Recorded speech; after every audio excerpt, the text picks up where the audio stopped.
La Pasqua, una delle feste più autentiche della Sicilia. In questo periodo dell'anno ogni luogo diventa uno scenario ideale dove fede, commozione e partecipazione danno vita ad espressioni profonde di un sentimento alimentato da tradizioni antichissime, come a Trapani, dove si svolge una delle celebrazioni più suggestive della Settimana Santa siciliana, la processione dei misteri, che per oltre 24 ore anima le vie della città. I misteri, 18 raffigurazioni artistiche della passione e morte di Cristo, più i 2 simulacri di Gesù morto e di Maria addolorata, furono realizzati da artigiani trapanesi del XVII secolo. L'origine della processione evoca chiaramente i suoi legami con la cultura ereditata dalla dominazione spagnola in Sicilia. Anche la Settimana Santa di Caltanissetta, una delle più famose, affonda le sue radici nell'antichità. Tradizione secolare della città è il corteo della Real Maestranza del Mercoledì Santo, unico nel suo genere, che riporta al passato, alla memoria e alla storia di quando la difesa della città era affidata alle milizie formate dalle corporazioni locali di arti e mestieri. Il Giovedì Santo è il giorno atteso da tutti i nisseni, è il giorno del levare, i 16 gruppi statuari che vengono portati per le vie della città tra 2 ali di folla. La processione, spettacolare sia per la bellezza delle levare sia per l'atmosfera che essa riesce a creare, si protrae fino a tarda notte, quando l'aria quasi di festa lascia il posto alla mestizia del Venerdì Santo e alla struggente processione del Cristo Nero. Nell'aria densa del profumo di incenso, una folta fila di fedeli a piedi nudi accompagna il simulacro portato a spalla dai discendenti dei Fogliamari, i raccoglitori di verdure selvatiche che, secondo la leggenda, trovarono il crocifisso all'interno di una grotta. Essi procedono intonando le lamentanze, gli antichi canti in dialetto arcaico che raccontano il dolore di Maria per la morte del figlio. Il Venerdì Santo è giorno di preghiera, riflessione e tristezza, e le strade dei paesi siciliani diventano lo scenario di questa commovente partecipazione religiosa. A Pietraperzia si svolge una delle processioni più spettacolari, una tradizione risalente al XIII secolo, nata per volere della confraternita di Santa Maria Santissima del Soccorso.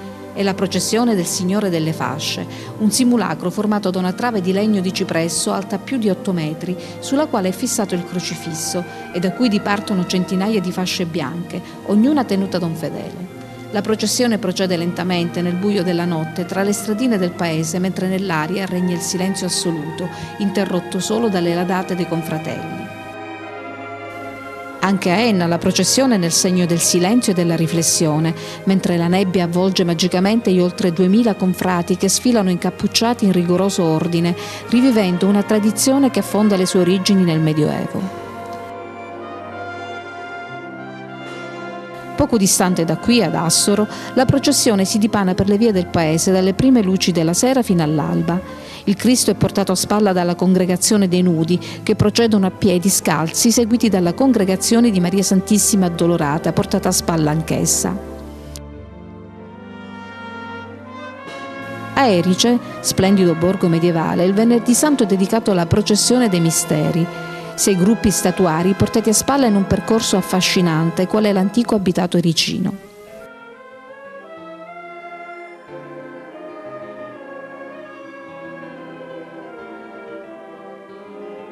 La mattina di Pasqua le atmosfere di raccoglimento e tristezza si dissolvono, è la domenica di resurrezione, la festa della vita che trionfa sulla morte, è la gioia che esplode nelle piazze colorate durante l'incontro tra Maria e Gesù risorto, come a Barrafranca, durante la festa detta della gioia, o come a San Cataldo nel corso della sfilata dei San Poloni, giganti di cartapesta raffiguranti 11 apostoli che, portati a spalla dai devoti, accompagnano Maria all'incontro con il figlio risorto.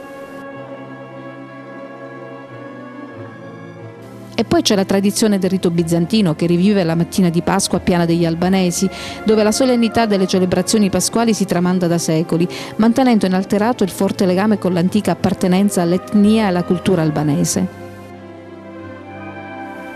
Ma la Pasqua siciliana, in alcune zone, è rappresentata in una particolare forma di commistione tra sacro e profano. A San Fratello, sui Nebrodi messinesi, questa unione è rappresentata nel corteo dei giudei, uomini del paese travestiti con giubbe rosse e gialle con la testa ricoperta da un cappuccio, che si aggirano per le vie al suono di squilli di tromba e campanacci, cercando di distogliere l'attenzione dal clima di mestizia e riflessione della Settimana Santa.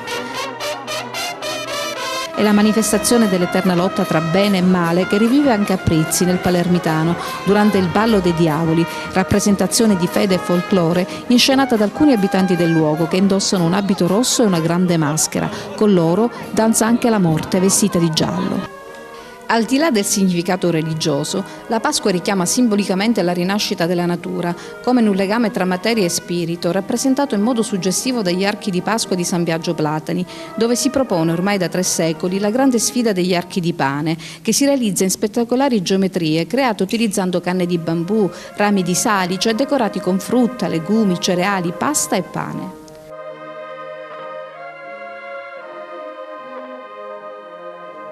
Nell'ambito delle feste pasquali si inserisce anche la festa di San Paolino, che si celebra a Sutera il giorno dopo il lunedì dell'Angelo e che per questo è chiamata il Pasquone. La festa ha origini antichissime e fu istituita per celebrare la traslazione delle reliquie dei santi Paolino e Onofrio, compatroni del paese. Le 2 preziosissime urne, che qui chiamano i Santi Casci, vengono portate a spalla dai confrati in una spettacolare processione che si svolge costeggiando un enorme sperone di roccia, sulla cui cima si erge il santuario di San Paolino.